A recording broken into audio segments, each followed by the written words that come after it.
Hello and welcome back to another episode of Armchair Analysts, the only podcast that thinks Diego Forlan could have made it in golf. My name is Cameron McDonald and I've spent 3 years working as an FA licensed intermediary here in the UK. My co-host, Rupert Meadows, has written and broadcasted about all things football on platforms such as TalkSport Radio and Give Me Sport. But above all else, we're fans. Yeah, thanks for that, Cam. The last 72 hours have been amongst the most insane in football history, and you can tell that because Jose Mourinho lost his job in that time frame and absolutely no one is talking about it. As always, timestamps are in the description, and let's get into how football has potentially been changed forever. Yeah, so on Sunday at around 11:30pm, we had the massive news that the Super League, not the European Super League, which is potentially something that's a little bit relevant, was announced by the member clubs. Letters of intent had been signed by the 12 clubs. And I think the best place to start with this, obviously, is to just go into it a little bit. Our listeners will be very familiar with the Super League. We've talked about it in previous episodes 19 and 32, for those who'd like to go back. And obviously, most football fans will be acutely familiar with it by now as well, because as I said, for the last 72 hours, it's dominated the news cycle. But for anyone who's new to this or wants to learn a little bit more, I think the best place to start off with is what the Super League is. So, just to clarify, it's a breakaway league of midweek football matches that was initially meant to take the place of the UEFA Champions League, but it had a few key differences. Firstly, there are 20 teams with 15 founding and permanent members, and so far we know 12 of these initial 15 teams. The Big Six from England, that's Arsenal, Chelsea, Liverpool, Manchester City, Manchester United and Tottenham. The Big Three from Spain, that's Atletico Madrid, Barcelona and Real Madrid. And the Big Three from Italy, AC Milan, Inter Milan and Juventus. Crucially, there are only 12 of the 15 that have been announced so far. There are 3 more that are set to be announced, apparently in the coming days. But there are 3 big omissions, namely Bayern Munich, Borussia Dortmund, and PSG, who have all openly declined the invitation at this time. In addition to the founding 15 teams, 5 other teams would supposedly enter the league via an as-yet unspecified qualifying mechanism based on achievements in the prior season. But those 5 would not be permanent members and would be liable to sort of be replaced each season, whereas the 15 permanent members, and this is a huge part of why it's become such a controversial topic, would be locked into the Super League. So even if, they finished bottom, they would stay in ahead of the 5 teams that came in, even if they finished 1st through 5th. The league structure would be quite similar to the NFL, in that it wouldn't be a league table as we're used to in the Premier League or La Liga or Serie A, but it would be 2 groups of 10 facing off, and then moving into an 8-team playoffs with the top 4 teams from each league. It is said to begin as soon as practicable. Other than that, we don't have any solid data. It's sort of all come out, needs to be negotiated with the various places, but we're still learning a lot about it. We don't know exactly when it's going to start. We don't know how all these qualifications are going to come out. And a part of that is because it was announced at such a weird time, wasn't it, Rupert? Yeah, it was a strange time, and I think there are a couple of things to unpack within that. Firstly, the actual time when it came out on a Sunday evening at 11:30pm, which is just bizarre and clearly designed to stop anyone from immediately being able to do anything about it. And then the second part is more related to, I guess, where it sits in terms of like wider discussions that have been taking place over the year and how this story has unfolded. And, I guess really, how it's happened. Because I think a lot of people have seen this as a bit of a bolt out of the blue, but it has in fact kind of had a lot of suggestions, a lot of implications happening throughout the year that have led to this point. So for the first part, though, definitely at 11:30 on Sunday, to me, just reeks of kind of just sheepishness. They're embarrassed. I mean, I think a couple of the Manchester clubs, Manchester United and Manchester City, didn't even post it on their social medias. So, not exactly starting on the front foot with a position of strength. Yeah, and I think, you're bang on right there. I think a lot of people have said like, this was a very out of blue announcement. And it was in terms of, the fact that it was announced so late on a weekend, and also the fact that it was announced in the middle of the season. This is, something that, as we talked about, is going to be a huge replacement for the Champions League. It's a direct affront by these clubs against the Champions League as a competition, and it comes at a time when many of the clubs involved are still involved in the Champions League and the Europa League. Of course, Real Madrid, Manchester City and Chelsea are in the semi-finals of the Champions League, and Manchester United and Arsenal are in the semi-finals of the Europa League. So you would have thought, for these teams to make this statement, maybe they'd have waited until they maybe got a hand on the trophy. I think it's interesting that, your point about them announcing it so late at night in order to, dodge controversy. I think there's definitely some credence to that, because I think, you and I, much like everyone, it was sort of getting ready for the week to start, getting ready to go to bed. We'd heard this sort of chat that the Super League was going to be announced at 9:30 initially. That was the rumour on the morning. 9:30 came and went. Everyone went, they've bottled it. 10:30 came and went, all right, time to go for bed. And just as everyone started to calm down, it suddenly came out. But I think the other part of that is that 11:30 in UK time or half past midnight in Central European time is actually 6:30 p.m. Eastern US time, which I think tells a huge story about who this statement may have really been made by and for. Yeah, it's definitely a fair point. And to build on that, kind of suggestions are that, we'll get into it more later on, but suggestions are that this will have a significantly damaging impact on local fans and has been made almost entirely for profit, and that profit being based on worldwide fans. So fans that are able to tune in from around the world, from places like Asia, Africa, and North and South America. Yeah, absolutely. And it's something, again, we've talked about in the past about how these larger clubs have grown to a point now where, Chelsea or Manchester United or Liverpool or any of these English teams, they don't need a relationship with their local fans, because if you ever go to the Bridge or to Anfield or to Old Trafford, you'd find, people trying to scalp tickets. People will come to England to watch these teams. So it has become the case that, the relationship with local fans has become less and less important, and appealing to a larger, less local fan base is a viable business model. And it seems viable enough to the point where these clubs have gone for that with this new model. Definitely. And it's clearly been made kind of, as this timing of the announcement would suggest, with very little regard to their actual fan bases. There's been no sort of consultation process, even to the point where the managers haven't known anything of it going on. The players haven't known that it was happening until the actual day it was announced. So very much, seems to have been made with almost kind of setting their intentions immediately, in just a really interesting and personally bizarre way, because there are a lot of bad guys in football, and there are a lot of perceived bad guys in football, but they don't always come out and put on a big bad guy hat. Yeah, and these guys seem to have literally done it all. Put on the big bad guy hat, laugh evilly as sort of fans are weeping out. And I agree, it was definitely very informative that, this announcement came, again, on part of the thing about Sunday is most of the football for the weekend had finished. And so when we had that first match yesterday, of, Liverpool versus Leeds and Jurgen Klopp coming out, or before that even, when we had Thomas Tuchel with the sort of pre-match press conference ahead of Chelsea's match tonight, to hear both of them, and since then, your Artetas, your Peps, your Ole Gunnar Solskjaer come out and say, I wasn't consulted on this, I found out when everyone else did on Sunday at 11:30, it really does underline how sort of cloak and dagger this whole scenario has been. I think the last thing that's really important to note in terms of the timing of the announcement, why it was a Sunday specifically, is that Monday, listeners will remember, and again to anyone who hasn't caught up with it, was the proposed date that the UEFA Champions League remodel would be happening to adopt the Swiss-style model, which incidentally has now gone through but has covered none of the news really.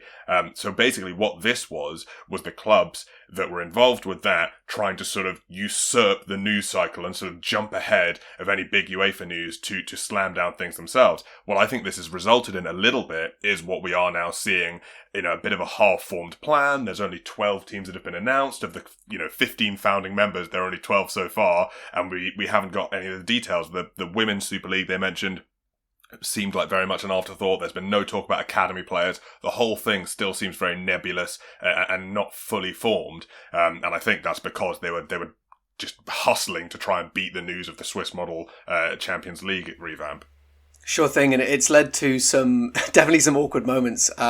For example, as you mentioned, Pep Guardiola coming out and saying that he wasn't consulted. He also started to say in his press conference how much he didn't like it and how he didn't even consider it to be sport because it wasn't competitive.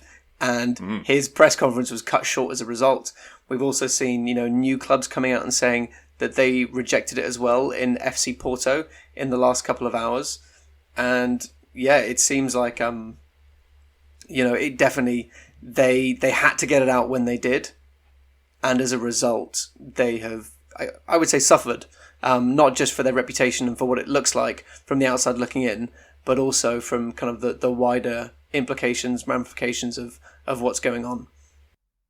Definitely. I think the last thing to talk about before we move into the problem with the Super League and what we think about it and, what the benefits and detriments are in terms of just, looking at why it was announced. It's interesting to talk about why it was announced this year. Obviously, we talked about the European Super League, a couple of months ago, but the idea of a European Super League has been bandied about for the last, 30, 40 years by clubs, often in response to UEFA to try and get a little bit more clout with them. So it's interesting that this year seems to be the first time that the plans have become this real, and it's definitely a question on a lot of people's minds.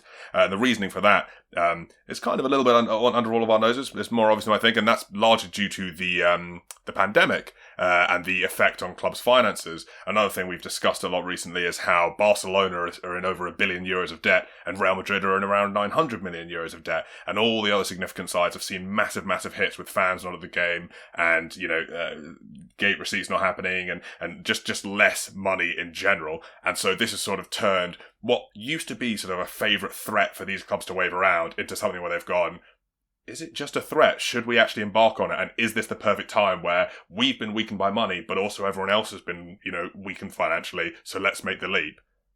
Yeah, well, look, I mean, this is definitely a key point, and I'm still unsure about whether or not I think it isn't still a threat. I think it might still be a threat, rather than actual promises to follow through. They've clearly made their bed, though, so it's more ambitious a threat than they've ever made before. But in terms of kind of transitioning from why it's been announced now and the build up to it and kind of what the problems are with it, I guess there's definitely an overlap just in terms of this back and forth, as you mentioned, between these big clubs that are struggling at the moment and UEFA, FIFA, these larger bodies that maybe haven't done enough to support their clubs when they've been in dire straits. So there's kind of been this back and forth between, as you mentioned, the new format of the Champions League and what the clubs want, which is basically guarantees of income.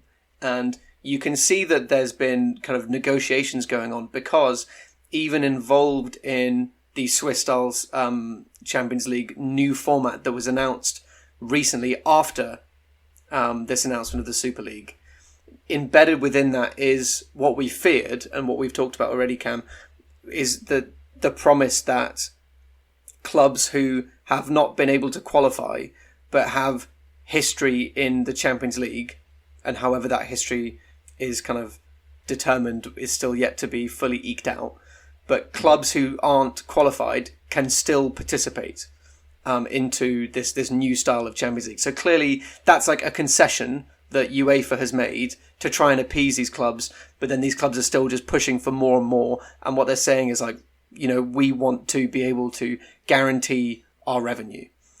So big clubs are struggling financially. Whether or not it's their fault in terms of, how they spend their money and things like that, it's hard to say. Definitely football's changed so much in recent years that I don't think anyone really, apart from maybe Bayern Munich, has a good financial model.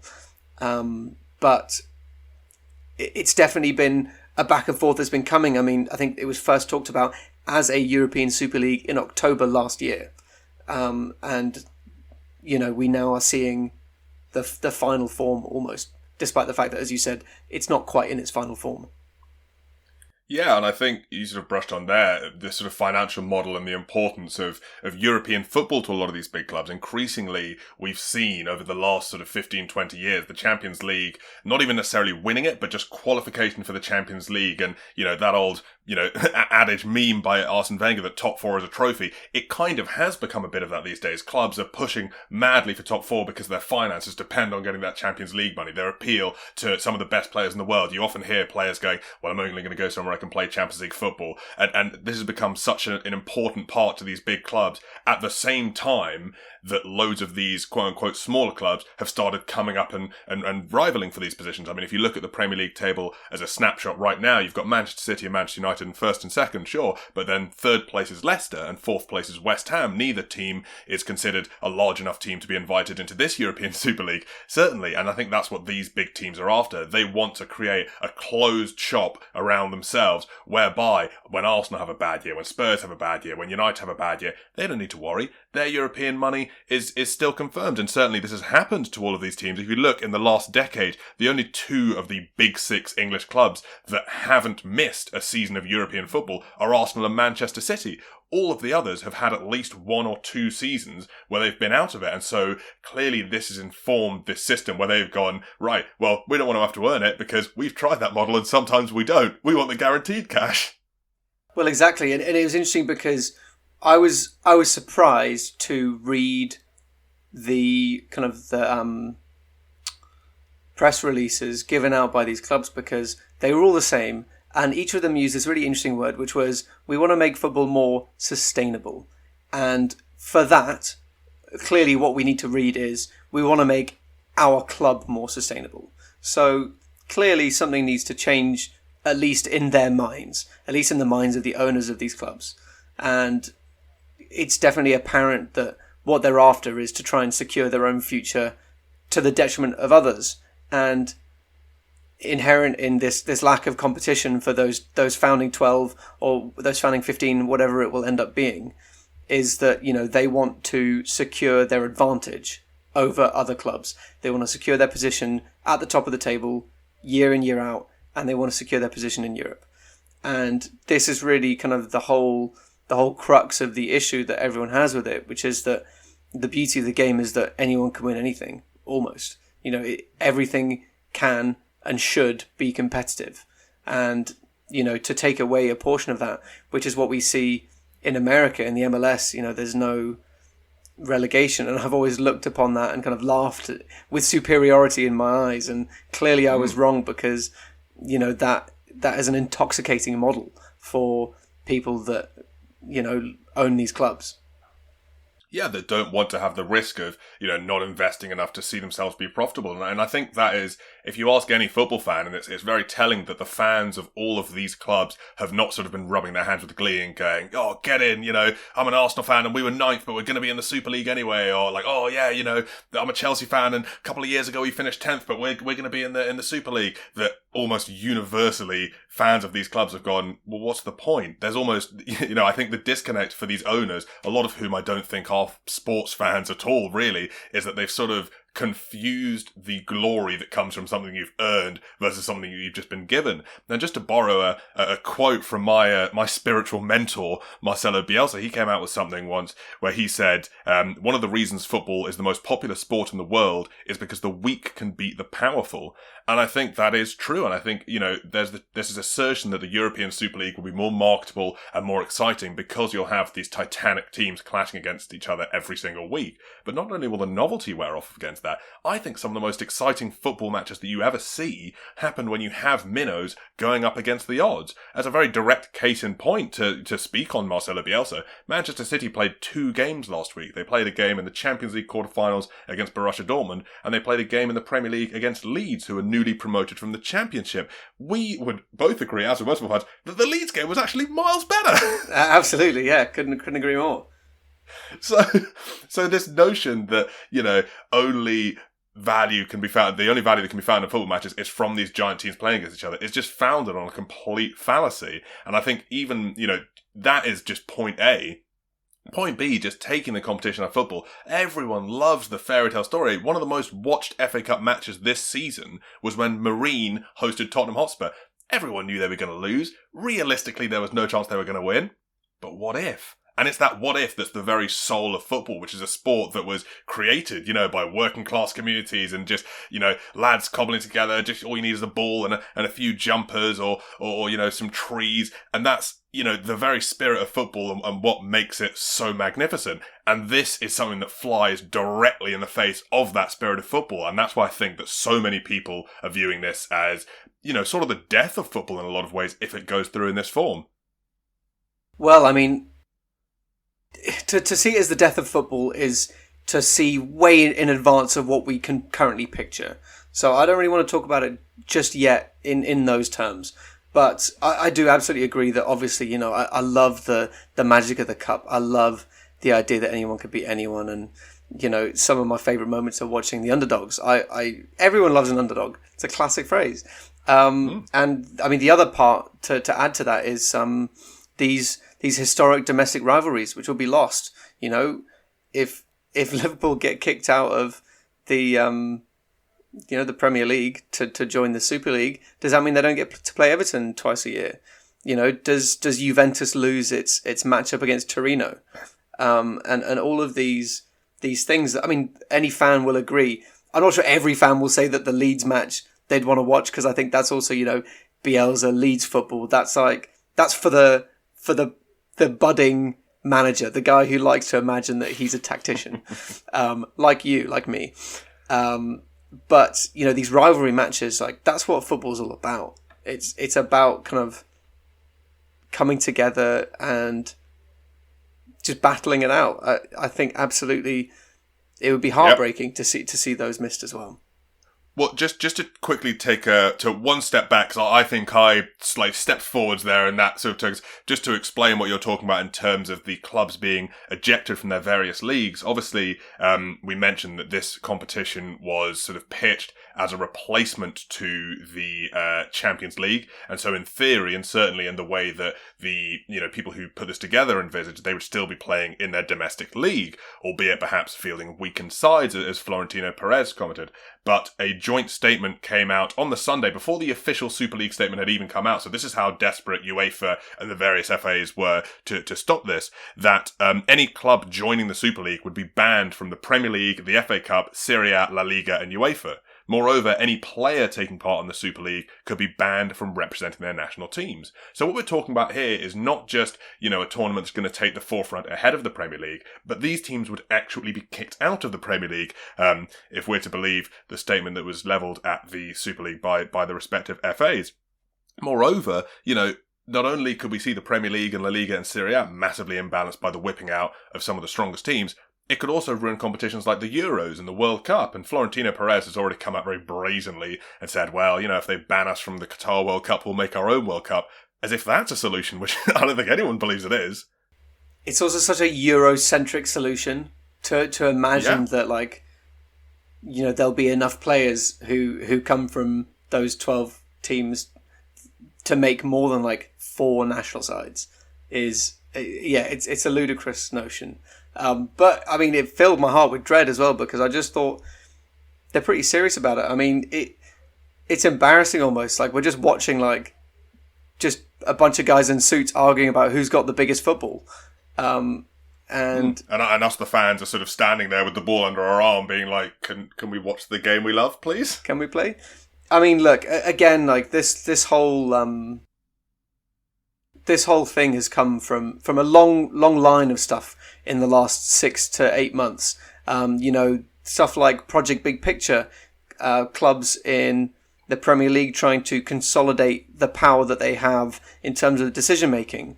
This new UCL format idea, problems that all of the top clubs have had with financial fair play, things like changing things like the offside rule, VAR, frustration at current channels like UEFA and FIFA, this idea of a Nations League, and the fact that more and more international football is happening, and clubs, at least very high up at the ownership level, clearly are not very happy with international football taking place in this regard. Pay-per-view as well. It's all been kind of people trying to test the waters and see what they can get away with, and using them as bargaining chips to try and work out what it is that they want to see happen in the final picture of football.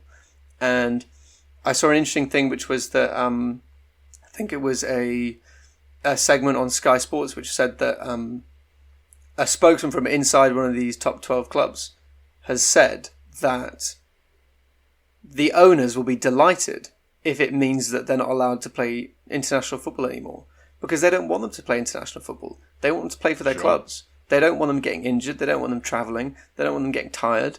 They want them to, because they own them and they're theirs, so that they want them.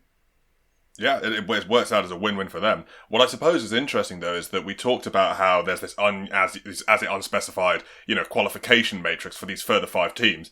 If the European Super League is disavowed from every major league, where are they going to find these other 5 teams? And if one of those teams let's say Leicester win the Premier League after all these big teams have left, and they get the email saying, hey, would you like to travel to this country to play your inaugural match against Real Madrid? Would they ever accept? Because if they're then going to be banned from the Premier League, and also don't have the guarantee they're going to stay there, all they're basically doing is going, yeah, we'll play one season and then be banned from the Premier League with all of our players unable to play international. It seems like a sort of self-defeating, there's no way that those two things can coexist.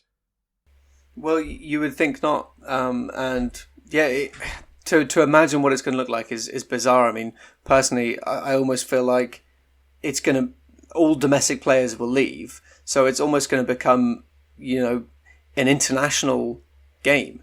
You'll have players who making up the teams from all over the world, from the heart of Africa to all the countries of Asia to South America and things like that, who are able to bring themselves out of difficult situations by big paychecks, and I think that could actually work as a model, because if it's being watched by people around the world, you want to see people from your country, you want to see people from your continent playing in those games. But I can't imagine there being any sort of relationship between these new clubs and the current structure of international football, European football, domestic football. Well, it's interesting you touched on that point there, talking about how the league might have to turn, because obviously the main body that has issues with the Super League at the moment is UEFA, and the affected domestic leagues being, Serie A, La Liga and the Premier League, and FIFA have weighed in to some degree as well. What I think is really interesting, and maybe something that maybe it's irrelevant, maybe it's something that I'm putting too much weight into, but I think it's very interesting that when we've talked about this Super League for the last 6 to 8 months, it's always been the European Super League. And still, when you read a report by Sky Sports or BT Sport or several different publications, almost all publications are saying the European Super League, the name of the league, as it's been branded, is just the Super League. Does that suggest that they're opening themselves up potentially to American teams in the future, African teams in the future, Asian teams in the future? Maybe. I mean, I wouldn't surprise me at all, and I think it's a natural conclusion, because they need to get those clubs from somewhere, as we said, and they're not going to get those extra 8 clubs easily from the countries that they got the first 12, because there's been such a big backlash, and we can already see that apparently some of these 12 clubs are on the fence, but they felt like they needed to commit because they couldn't miss the financial opportunity that this would present. But I do wonder if those clubs that were on the fence, if they could make their decision again today, they would make the same decision. I'm sure that they're looking at the impact that has been felt across the footballing community and the loss of reputation involved that I think can't be taken back. The amount of fans they've lost as well. I think they would absolutely consider again whether or not they want this. I think what will be interesting beyond even, because I think there are 2 issues at play here. I think basically the first, in terms of looking at whether this has a chance of going through, is looking at what kind of people are behind this.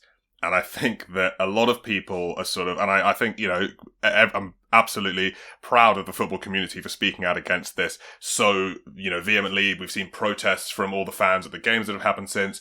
But I also do think that when you think about the kind of men we're dealing with here, the only way that they're going to stop this going through is if they genuinely think it won't be beneficial to them. To which, I mean, people aren't just protesting, in small numbers, but people aren't watching the European Super League. When you look at some of the men who are behind this, take, for example, Paul Singer, who owns AC Milan. You know what he does for a living?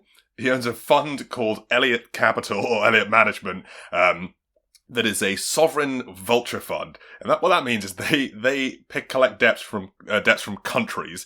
In 2012, they took a naval ship from Argentina because they couldn't pay them enough money back. I don't think he's going to be that worried about Alexander Ceferin telling his players that they can't play. He'll just turn up with his battleship to his back garden.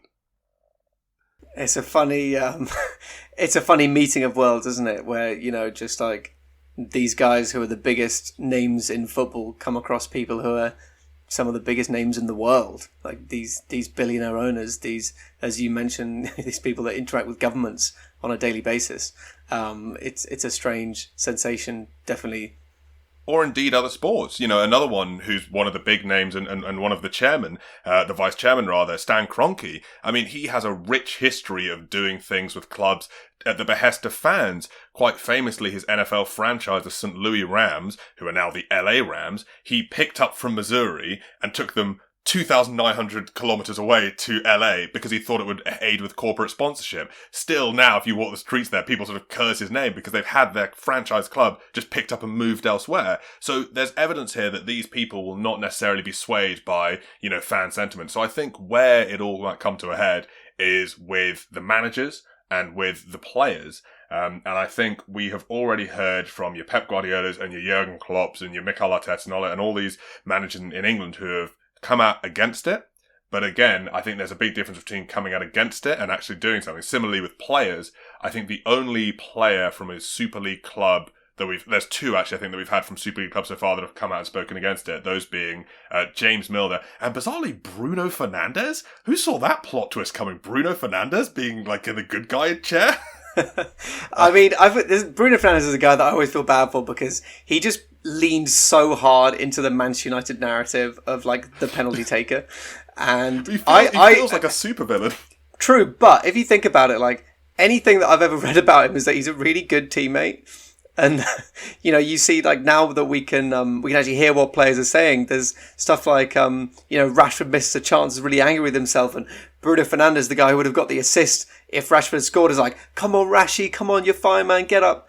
And I actually think Bruno Fernandes is probably quite a good guy. But yeah, he's kind of come out and said maybe. On Instagram, made his own post just saying, I think kind of very lightly implying that, yeah, he's against this entirely. Yeah, I believe it was a post from his international teammate, Daniel Badent, who had sort of said something along the lines of like, "This is outrageous." And he had sort of quote, it's not a quote tweet, whatever it is on Instagram when you post someone else's story within yours, and he'd written, "Football can't be bought." So yeah, I think, you know, he's come up with this point. But if enough players sort of start to take action, because what's interesting, I have a little bit of knowledge about Premier League contracts, and I'm not sure exactly how this interaction would work, but in every standard Premier League contract, there is a stipulation that no club can prevent their players from engaging in international duty. And this is just, you know, basically to stop these clubs from doing that sort of thing where they say like, "Oh, you can't go, because every player should have a right to play for their country." If these clubs are then preventing their players from representing their country by way of getting themselves banned through joining this European Super League, will those players then have the right to just tear up their contracts because they've been violated?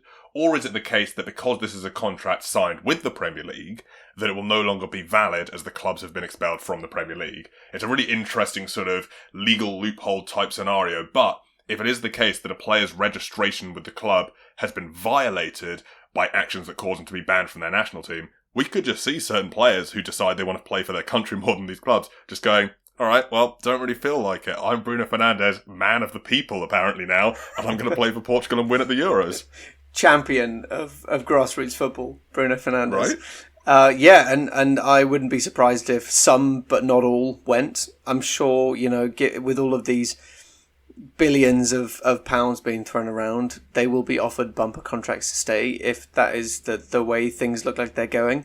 But it's definitely another interesting subplot that's going to be going on in the coming months. I mean, as we said at the beginning, it's really hard to tell what the time frame is for any of this. You know, is all of this going to start happening in 2 weeks' time? Is it going to start happening in like 3 months? No one really is sure at the moment. I think... Well, at the moment, it's a bit of a standoff, isn't it? Because you've got UEFA and all the respective FAs have made all these threats, and they made them, the first threats about sort of the World Cup thing is another thing we talked about back in, 12 weeks ago, so 3 months ago, we talked about this, was the first threat about banning people from the World Cup, and it looked like that was going to slow everything down, but now the clubs have just steamrolled forwards anyway, so that threat's sort of been ignored. They then came out and sort of threatened bans from the Premier League and everything like that, I think it was, there is a executive committee member of UEFA called Jesper Moller, who said that he expected UEFA to have thrown out the club still in the Champions League, and I suppose by extension Europa League, by as early as Friday. But as yet, none of that stuff has happened. So at the moment, I still think it's very much a case of these two sides figuring each other out. All the while, you've got Alexander Ceferin, the president of UEFA, sort of making these impassioned pleas to the clubs. He said to the English clubs, listen, everyone makes mistakes, it's not too late to come back. There's definitely the sense, and you touched on this earlier when you said, could this just all be a very elaborate threat, that things aren't permanent yet. The lack of a start date, the lack of a broadcast, partner yet, the lack of any sort of punishments being doled out. It feels like it isn't yet fully real, and part of that is good because we haven't fully jumped off the deep end, but part of it almost feels like, you're stood at the battlefield and you're waiting for someone to fire the first shot, and as soon as the trigger's pulled, everything's going to descend into chaos. Well, I mean, to an extent, it already has descended into chaos because the first blows have already been struck. I mean, if we see it as like a game of chess, this back and forth, in October, clubs saying, we're thinking about the Super League. UEFA responds and says, well, we really don't want you to do that. We'll stop it. And we are recommending this new format instead. And then suddenly on Sunday, we've done it. We've formed it. And then already in the last 2 days, we've had, these announcements that they'll be kicked out of the Premier League. They'll be kicked out of the Champions League. They'll be kicked out of international football. And we're yet to see what the response of that will be. But I definitely see that as like drawing blood. My point is none of that's actually, everything's been said, but a minute of the Super League hasn't been played yet, and no one's actually been banned yet. Everything's been said, we're going to do this, we're going to do this, we're going to do... None of it has actually happened yet, which is kind of like, it feels like the calm before the storm to me. And yes, it's very, very chaotic, but it just feels like we're, could be days, weeks, months away from the first actual action happening, and it could be as early as Friday, according to this Jesper Moller. But I think that is when we're sort of going to level up into real chaos. Gosh, well, if this is the calm before the storm, I'm not sure my heart can take it. God no. It's interesting because when I was looking at the way that these clubs have presented it as being, we need it to be sustainable, and they've also promised some marginally good things like, giving 3 times the consolidation package for, the domestic clubs that aren't participating. This idea that football doesn't work for them, that it's not financially viable, their current models, these big clubs. And I think that's a really interesting point because you look at elsewhere and who does it really work for? Because smaller clubs have taken massive hits over the last few years. I mean, even before the pandemic, Bolton Wanderers, went into administration. Bury got liquidated. Small clubs have really been suffering over the last 5 to 10 years. And you look at fans, and fans have been suffering over the last 5 to 10 years. So many of them, we've talked about this before as well, myself included, are becoming more and more disillusioned with the game because they're so far away from the players and the players' lifestyles. And it's easy to feel like their clubs are just taking advantage of them as a cash cow. And, those are really the people that are making the content and the people that are getting the content. If it's not working for any of those people, who's profiting from this? And it really has to just come back to the people that invest, potentially the governing bodies like UEFA, but I've tried and it seems incredibly hard to work out how much UEFA actually makes in profit each year. And then, people like TV rights people like BT and Amazon. And BT I did manage to find. I mean, they received a 12% profit increase the year they signed the deal to get Premier League games, which was, I think, about £300 million. So, it feels like I don't even think that these big clubs are necessarily the baddies. I almost think they're kind of maybe the pawns that are doing what maybe they feel like they need to do. Yeah, I mean, I think it's more a case of just very broadly speaking, and obviously this is happening across several different countries with several different, business models and economic situations. But I think a big part of what's happening across the sport is just poor management of finances. And that's why, it's basically like the financial crash, but in football. All of this stuff has been building up. I think everyone has looked at the way that money in the game has just explosively gone up over the last 10 years or so. And even if you look at, the formation of the Premier League, I was reading some of the documents about that just out of interest in relation to the Super League.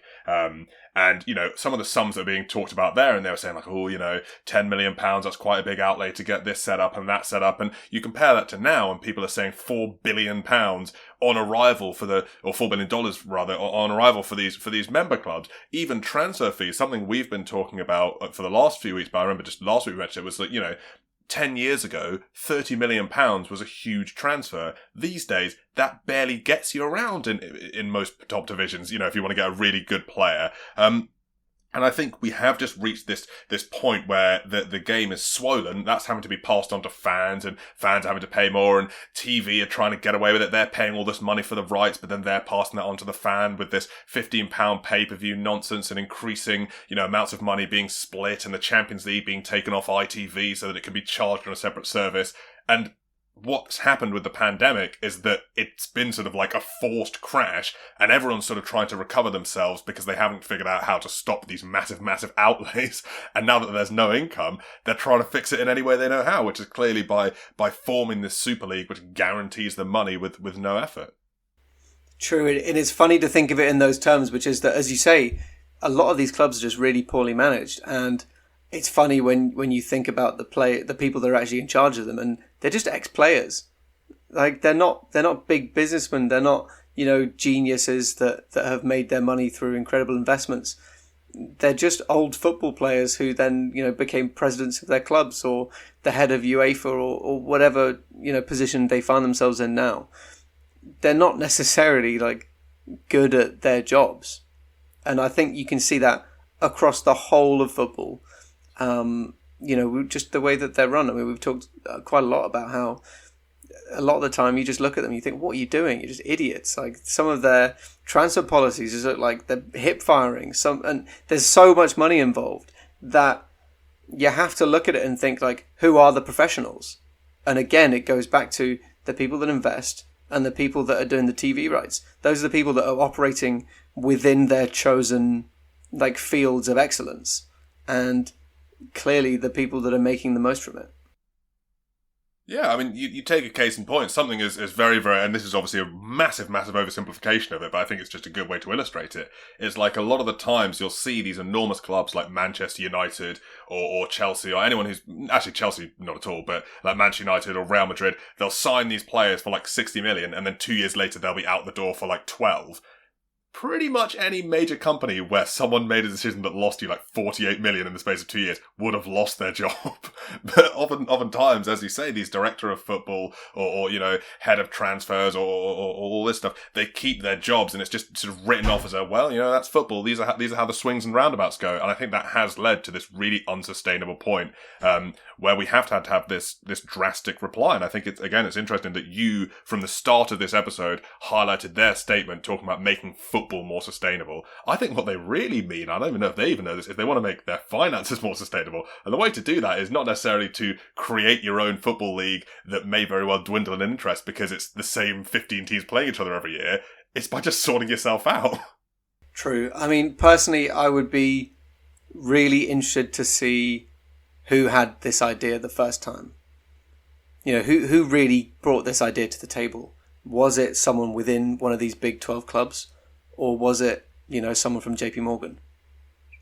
And I think that would potentially, I think it would say a lot, because I agree that this isn't the logical way that you would do it, and it's not the right way that you would make your finances more sustainable. But it's the way that's being carried out, and I wonder where it's come from. Yeah, well, I mean, Manchester United and Liverpool have been the ones that have been most sort of commonly talked about. Obviously, two of their members are vice presidents, and it's Florentino Perez who's the actual president. But it is interesting to note that Ed Woodward, prior to working at Manchester United, was a JP Morgan employee. Could just be completely coincidental, but could be a really informative part of how the structure came about. True. Yeah, it's a good point. It's also interesting to look at just some of the comments we've had coming out of this. I think it was very interesting hearing Kavi Solokol of Sky Sports coming out, and he had spoken to a board member of one of the 6 English clubs. It was sort of anonymous, so we didn't know. And the quote that he'd said was, "This isn't a civil war, it's a nuclear war." To be honest, though, the owners are not that worried about PR, about bad PR. They're expecting it. Their job is to maximise profits. The wider good of the game is a secondary concern. Now, that is a quote that is both harrowing and almost like gallows humorous, because it's right back to me of like the whole, we want to have a more sustainable game. Their concern about the health of the game is a secondary concern, yet they want to keep the game in a state where they can make money from it. Those two things are inherently incompatible. Well, yeah, I mean, this comes back to the point I made at the beginning, which is when you hear sustainable, read themselves. They want to make themselves more sustainable. So agreed, but they're not even if they're then saying like, we want to get some money, but we're not really worried about the concern of the game. That's a secondary concern. Well, no, but I mean, again, it's not. They don't care about anything other than their own pockets, and that is their sustainability. I guess like sustainable is a tricky word because it covers a lot. But if they want to make their business model sustainable, then yeah, they want to guarantee their income. That's all there is to it. They don't care about literally anything else. But it's not going to be guaranteed for long if people start tuning out. Well, you say that, but I mean, the other part of, I think, that interview was just the idea that they don't care as well if they lose their domestic fans, because they know that people around the world will want this. So, yes, it is, because they're just removing domestic fans entirely. I mean, all of this like fear of income loss goes down to a lot of things. I mean, obviously you've got an incredibly competitive scene in England, and things like the top clubs in Spain losing a lot of money, but also the TV rights when they were last competed for. There was a really intense bidding war between Sky and BT, and they've eventually actually kind of agreed kind of anti-competition rules amongst themselves so that they don't do that again. But what that means is that the next time TV rights get agreed, they're going to go down in value. They're not going to have that same amount of bidding war. So, that coupled with the fact that COVID's looming large at all times does mean that the financial future of these clubs looks pretty bleak. Yeah, no, it definitely is, and that's the thing, is that the broadcast rights for a Premier League that doesn't have the top 6, or a La Liga that doesn't have the top 3, or a Serie A that doesn't have the top 3, is going to be worth a huge amount less, which, yeah, as you say, will have a knock-on effect to these smaller clubs. I think what's kind of difficult about the situation, though, is just that there's no... It's not difficult, but I think where some people might struggle to have sympathy for these other sides is that there's no real binary about this. UEFA have spent the last 72 hours sort of portraying themselves as this paragon of virtue. Alexander Sefrin has been coming out with, and I broadly agree with his points, but he's making them in quite an unprofessional fashion, in my opinion. But he's coming out and, like, calling everyone snakes, and he's saying, like, he said something like, I've been a criminal lawyer for 24 years, but I've never met anyone as criminal as Andrea Agnelli. And I was like, the gloves are off, the handbags are thrown down. But then, last week, UEFA issued a 10-game ban to Andres Cadela for racial abuse. And on the Monday, they snuck in this Swiss model thing under the radar. So it's not like they're the paragons of virtue they're trying to portray themselves as. Gary Neville has spent the last few days himself on Sky Sports, criticising the utter greed of the Super League and the lack of the loyalty to Premier League fans. And this isn't a gripe at Gary Neville in and of himself, but more so that he does so in the capacity as a Sky Sports pundit. It was Sky Sports, in tandem with BT Sport and the Premier League, who tried to start charging us £15 for games in the middle of a pandemic. So a lot of it comes off as a little bit, holier than thou. But, I think there are bad guys on both sides here. And that's what makes it such a really messy situation. Yeah, absolutely. I mean, there was a really good comment from Patrick Bamford after the Liverpool-Leeds game on Monday this week, where he was asked about it in the post-match interview, and he said, yeah, it's just weird that everyone's in so much uproar about it. It's a shame that the same doesn't happen for stuff like racism. And this actually segues into an interesting point which I want to put to you, which was that I was going back and I was looking at some of our earlier episodes, and in the build-up to the end of the Champions League last year, we talked about how German and French sides potentially had an unfair advantage in the Champions League because of scheduling fixtures and the amount of time that they'd had to prepare for the games versus the amount of time that it's Italian clubs and English clubs had had. Because of how it had interacted with the COVID break, right? And Germany and France had their leagues exactly, all wrapped up. Exactly. And I was interested because German and French sides are obviously the sides that have decided to not take up this new Super League. And I personally was not surprised in the slightest that Bayern and Dortmund did not choose to be a part of this based on the German model that persists in the Bundesliga, which is that clubs are owned 50% and one extra share by the fans. But I was surprised, I'll be honest, at PSG's lack of involvement because, in theory, they absolutely fit the model of a club that you would imagine would be right at the heart of this. And yeah, on paper, yeah. I guess just the question I want to ask is that, is this fair? Has UEFA let down English clubs in terms of being unable to address all of these problems that are inherent with the game? So many players get injured from having to play midweek fixtures so often. And that is a result of the fact that despite a lot of comments being made about how one-leg fixtures would be really good because they'd be more competitive, there'd be more opportunities for upsets and things like that, we have two-leg games until the final because that means more money. More broadcast time and more cash, yeah. More exactly. And so everything else. It feels like, and this is the question I want to put to you, is it all just UEFA's fault? I think, so is it all just UEFA's fault? No. Your first question, though, was, have UEFA failed English clubs? And my answer to that question is yes. I think UEFA have failed a lot of clubs. I think they've been doing their job very inefficiently and very poorly for years. I think we've both set out our stall on numerous episodes about how, varying from things of moving at a glacial pace to getting things done, to responding way too, harshly on some things, like maybe, for example, the Kieran Trippier thing, relative to how they respond to, racial abuse. The fact that Kudela got banned for 10 games, whereas Kieran Trippier texting his mate Lumpon got banned for 12 games, is just, that signifies the sort of crazy logic that runs that organisation. Do I think that the European Super League, or rather just the Super League, which is something that will potentially hurt clubs outside of it even more than UEFA have, a good solution? No, not at all. So yeah, I think this is exactly it. It's a very nuanced discussion. You basically got these two, I talked about earlier, that sort of metaphor of the battlefield. It's both, you want both teams to lose somehow. And I think the best possible outcome here is a situation where the European Super League doesn't come to pass, but it does give UEFA a reminder, if you take the piss, people will start becoming unhappy. And they're lucky this time that the people who took a stand were also really disregarding the rest of the world football community, but at some point someone might come along who does take them into account, and at that point that might be the end of UEFA. This might be vindictive of me, but part of me does wonder if the best scenario now is just, the clubs retreating back within themselves and, quite ashamedly saying sorry, or them trying to commit to this, getting kicked out of international football, kicked out of their respective domestic pyramids, and then it doesn't work and they have to start again. Part of me kind of wants that to happen.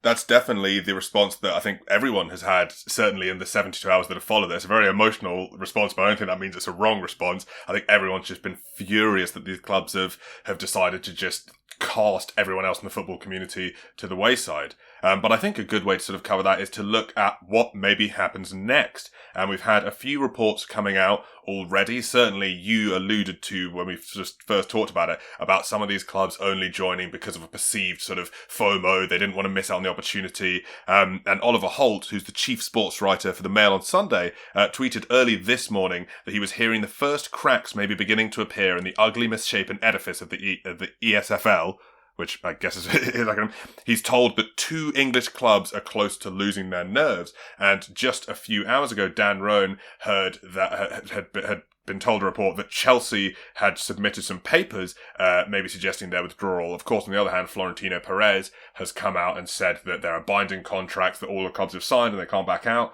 And maybe it is just a sort of people being told what they want to hear in terms of these new reports, but it is very possible that things start to crumble. So what I would say to you in terms of that is, if the clubs back out now, should they still be punished, or should there be amnesty?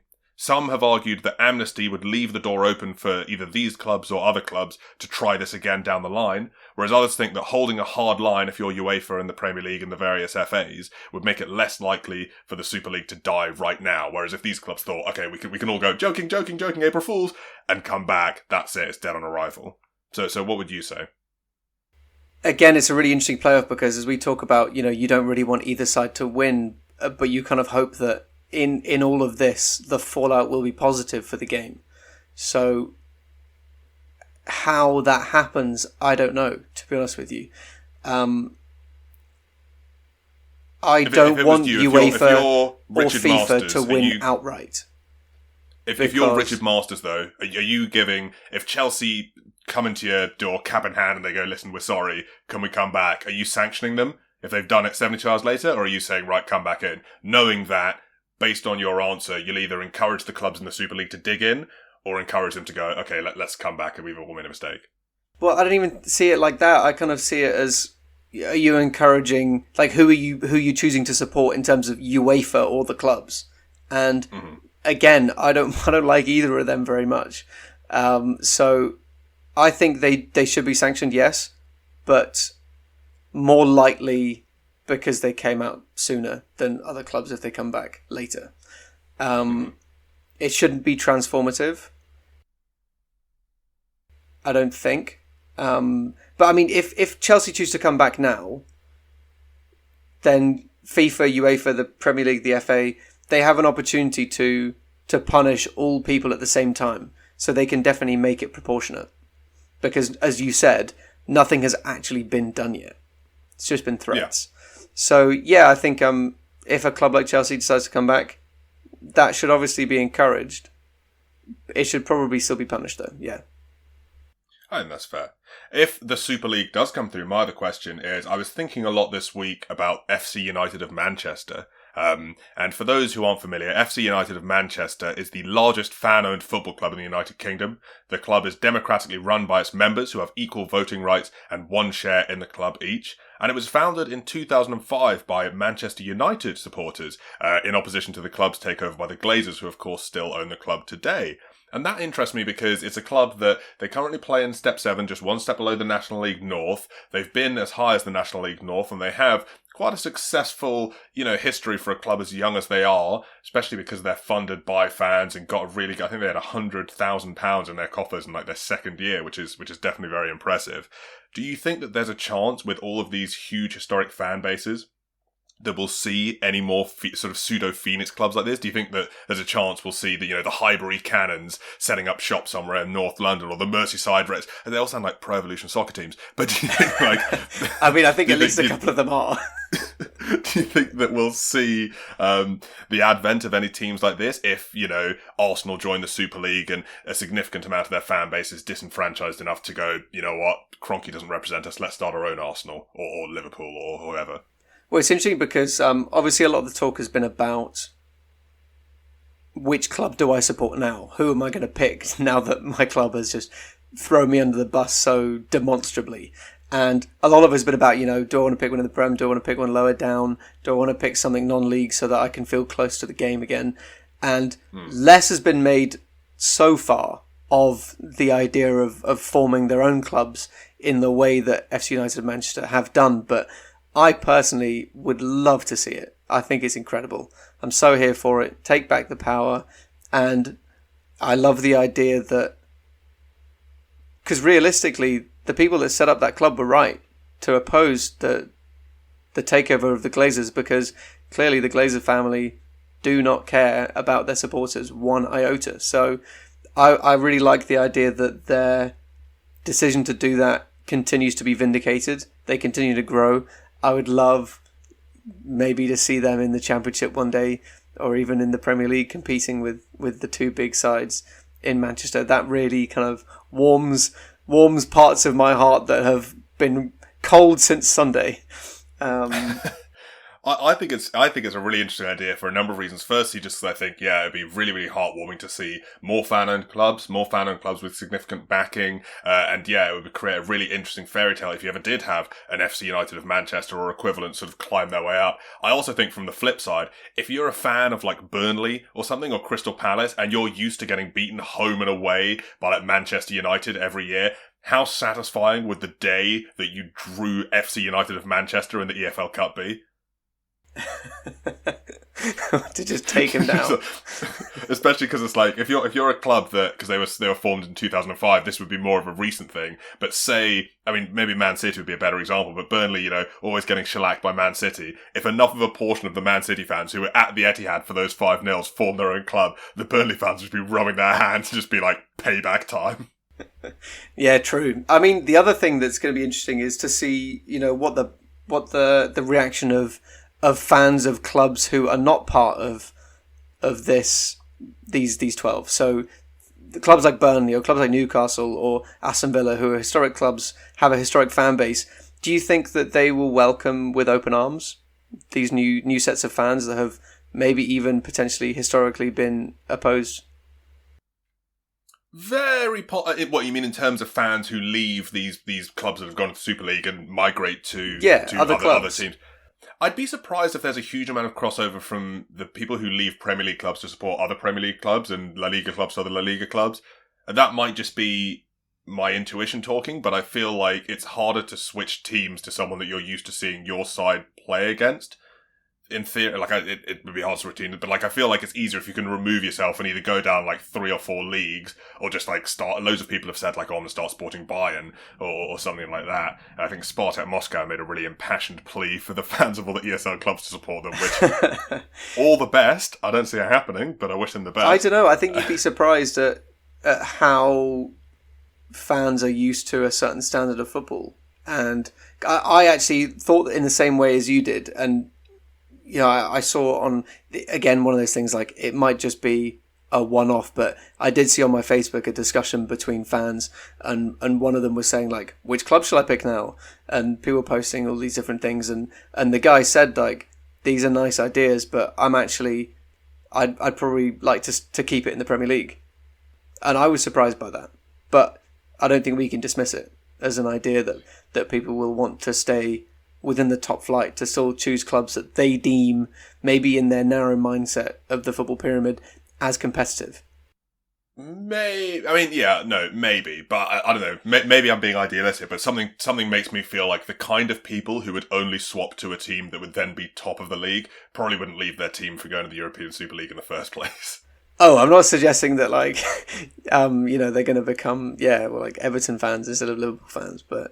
It's interesting. It was just a passing thought because, I did wonder if, maybe there would be some sort of animosity at, these new fans. Just because new fans is always such a dirty idea in English football. Yeah, no, it definitely is. But I think for this is the thing with non-league. I think non-league clubs, a lot of them have posted about already, will welcome fans with open arms. It's just generally a more sort of friendly fan fan meeting the club atmosphere. And I think people are just if it's feet through the gate and money in the coffers, then you can be a fan if you're a fan since 1943 or a fan since 2021. Oh, a real yes, please and thank you moment for sure. Yeah, I think so. So, Rupert, I think we've more or less wrapped it up for now without getting too miserable about it. It's funny, we started off talking about how the news cycle has been so chaotic, there's been no time to talk about Jose Mourinho's sacking, and we found ourselves at the end of the episode having not discussed Jose Mourinho's sacking. So that will probably be content for a future episode, perhaps when his successor takes over. For sure. Yeah, I think just to close on a point, I think... the reason why it's stung so much is probably because for a lot of these fans that support big clubs, they've had the sense for a while that their club does not care about them. And to see it confirmed in such black and white is always going to be a stinging blow. A stinging blow indeed. And there was me trying to leave the episode on a lighter note. Rupert, great to talk to you as always. Cam, I'm sad to the bottom of my heart. It's been lovely chatting though, and we'll speak to you next time. Thanks for listening. Cheers, guys. Bye. Bye.